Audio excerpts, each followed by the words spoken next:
In these problems, we're converting between decimals and percentages in both directions based on some situations that might come up in the actual real world. And the thing to remember here is that if you're starting from a decimal and you're going to a percentage, you're going to move the decimal point 2 places to the right. And if you're going the other direction from a percentage and then you want to get a decimal, you move the decimal point 2 places to the left. So always 2 places, sometimes to the right, sometimes to the left. All right, let's think about this. Rewrite the percentage in the sentence below as a decimal. The 20 overseas investors own 8.1% of the business. So that's our percentage, and we want 8.1 as a decimal. So 8.1%, to turn that into a decimal, I'm going to move the decimal point 2 places to the left. Percent to decimal, 2 places to the left. So 1, 2, I put the decimal point there. I've got to fill in with a 0. So this is going to be 0.081 as a decimal. Okay. You know, one way to not forget whether you're moving the decimal point to the left or to the right is to think about whether my number is going to be bigger or smaller. And what I usually do is I think about 0.5 equaling 50%. That's a fact that I never forget. 0.5 is half, and I know 50% is half.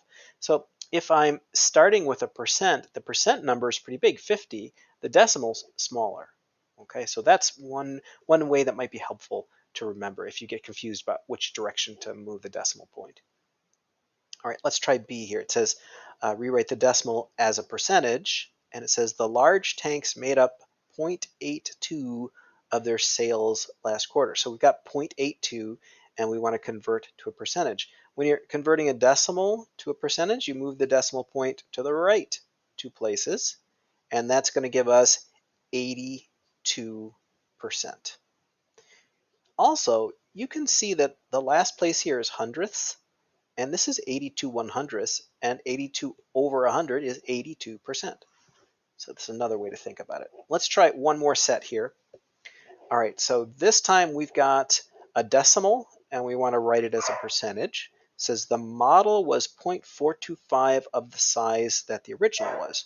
Okay, so we've got 0.425, and we want that to become a percent. So we're going to move from a decimal to a percent. We're moving to the right, 1, 2. So that is 42, and I've still got a decimal point here, 0.5%. Oh, I forgot to put the percent mark up there. There we go.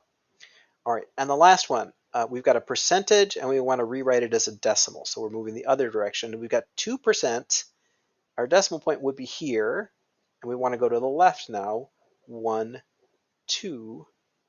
So 2% is 0.02 as a decimal. So that is a little bit of work converting back and forth between decimals and percents.